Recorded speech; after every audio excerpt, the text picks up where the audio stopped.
Kids and cadets, welcome back to Tommy Time. Thanks for coming out. Just had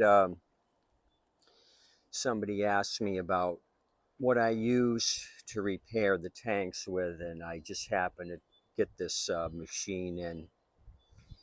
I had done a repair for a guy in the neighborhood, and he told his neighbor that I fix mowers. She showed up with this fine beauty and said, wouldn't start. She had it serviced a while ago. Could I look at it? I said, sure. What the hell? 2015 Troy-Bilt TB230. She said it was serviced, and then I see the sticker, Northern Tool and Equipment. You guys know them? Maybe they're just on the East Coast. Parts service, small engine pros. Any repair, any brand. So I was kind of looking this thing over, and maybe she used it quite a bit since the service. This looks like it's well used. So I think she said maybe last year. So she's probably been using this. Anyway, wouldn't start. I should probably get the turkey baster and do a sample, but she knew about non-ethanol, surprisingly. Maybe the neighbor told her to get non-ethanol. She's got a carport or a shed. I asked her about this. She didn't know what it was. I said it's rats or squirrels eat the tank. So let's doctor this up. I'll show you what to do. You can buy JB Well locally, and I noticed Harbor Freight now has their own AB compound. I use this Kafuter. I've been using it for a year, and it works well. So what I've done is taken the, this might be the B. Anyway, it doesn't really matter. I've taken equal amounts of the A and B and put them here on a piece of cardboard. What I'm going to do is mix this up. You kind of gauge what kind of need you'll have for your project, and then you squirt the amount you need out. The two different compounds should be roughly equal. You don't want to have a huge trail of gray and a little bit of the white compound. You got to try to keep them even. So, I mean, it's not rocket science. Do the best you can. Try to equal out your amounts. So let me mix this up. I got a broken clothespin here. I'm just going to mix this up for a minute or two. Combine both materials into one. Just keep mixing it up. Just pretend you making a mud pie when you were a kid. Mix all this up. Or Play-Doh. Just don't eat it. Okay, that's good. We got a good mix. Let's bring you over to the tank, and I'm just going to goop it on there.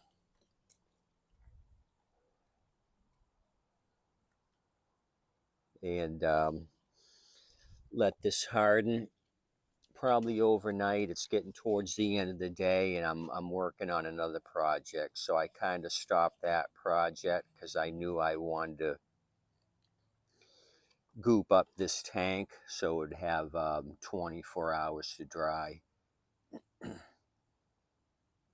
So if it was a huge big round hole, I would try to fill the hole with tape or something. But I saw where this was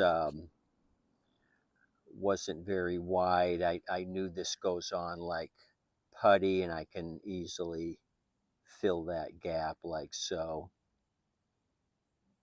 So let me look for my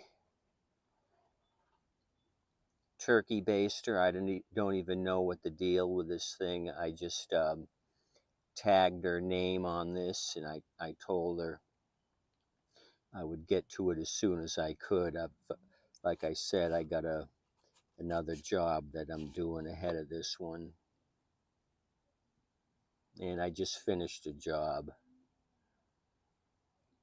I did a live video of a Toro, and I finished that.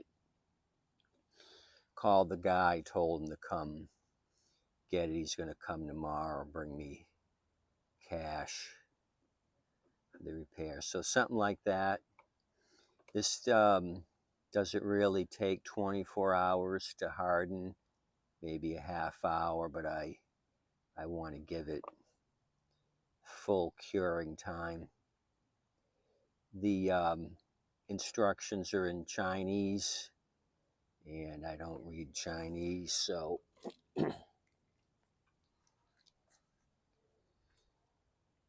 I've had good luck with Kafuter. I've also bought Tertell, which is another AB compound.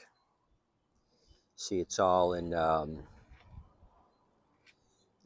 Chinese. Have no idea what any of that means.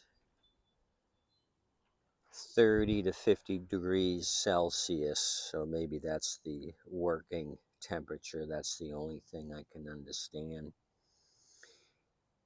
What I bought recently, I think it was another brand I bought, and they had a little sticker on the back that translated English. Very simple instructions. It's basically equal parts of the A and B, mix it together, and you've got something like this.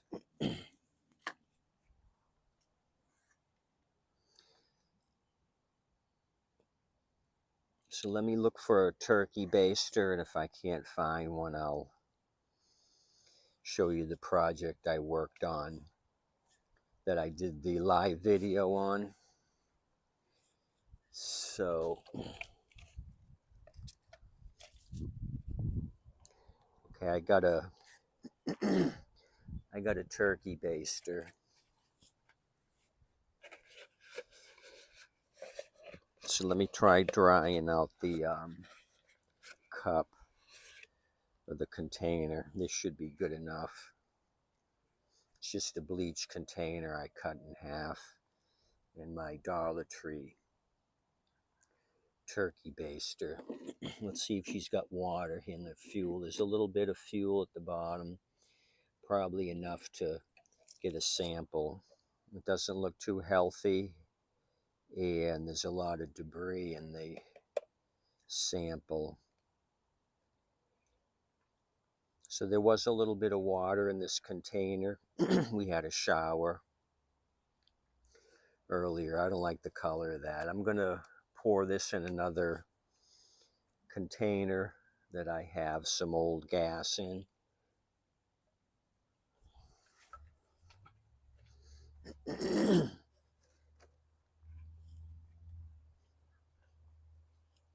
Some really old gas.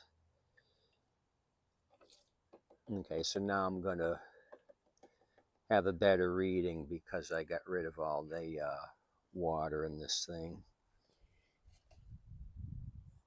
So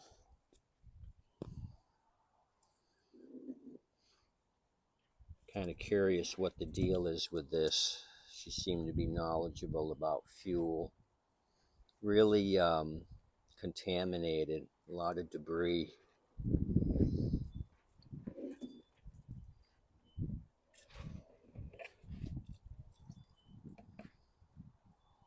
Some bugs, look like a mosquito got in there. So I'm probably thinking carb clean. Let me take one more draw. I'm down to the very bottom. Let me push this on the sidewalk. We'll try starting it, but looks like it could be fuel related.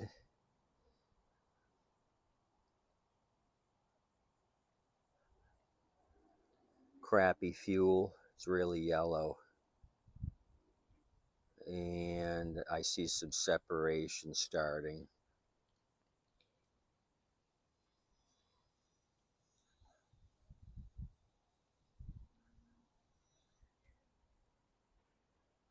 Okay, I got happy juice nearby. Let me put this on the sidewalk. Then we'll try it.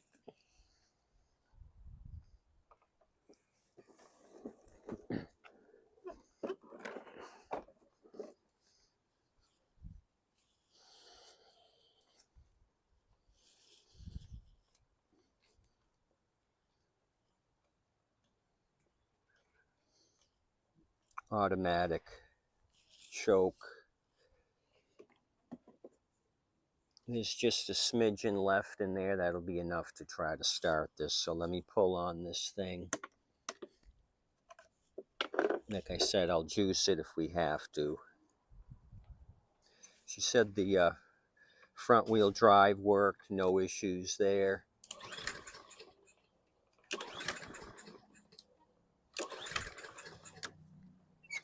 Okay, nothing whatsoever. Breaking out a new can of nitro. It's been a while since I used the last bit of nitro I had. Ollie's, it's kind of like Big Lots. It's a discount store. I paid $3.49 for this giant can, 15 ounces. This will get me through the season of troubleshooting. So let's juice it. Nitro. I haven't said that in a long time, like 15 seconds ago. Okay, let's go.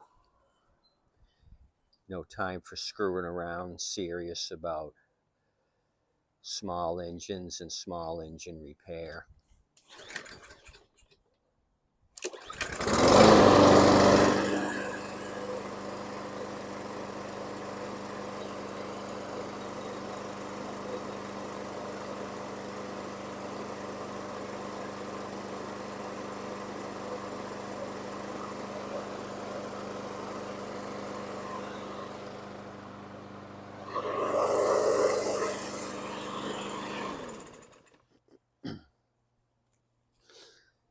So what did it need? Just some motivation to get it to kick off. A little bit of fuel remaining in the carburetor. Water in the carb. Let's see. Choke is still closed. So what I'll probably do off camera is start it again, let it idle, and then check the choke. Make sure the choke opens up when it's hot and then closes when it's cold. I wonder if that could have been an issue. The plastic cover here was tucked up underneath this right here was tucked up in the back. I don't know if it was hitting anything or not, but I pulled it out and pushed it down. So automatic choke means it runs on the thermostatic wafer off of the muffler. And with that just a little bit of run time, it's still going to be closed. It's got to warm up for a few minutes before that choke wafer opens. So I don't know, we haven't done anything to this yet except for fill that squirrel or rat damage. So what we have here is this Toro recycler. I got a referral to do this job, and I'm charging the guy $70.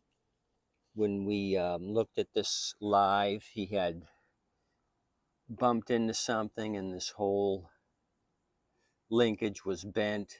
The auto choke was in op and not working. I had started this thing first to see what the deal was, and it was blowing out a lot of black smoke, running rich. And then I took the recoil off and saw that this was bent all the way back. I just took some channel locks, straightened out the uh, linkage here as straight as I could. And this bracket here was bent forward, backwards actually, and I straightened it out, and it seems to be working now. So what did I do? Sharpen the blade, oil change, new filter. He had this for a filter. Put a new rope on it. The rope was frayed up in this area. The day brought it to me, says, oh, I just pulled the drive cable and it snapped. And so I put a new drive cable on it for him, and now we got drive action.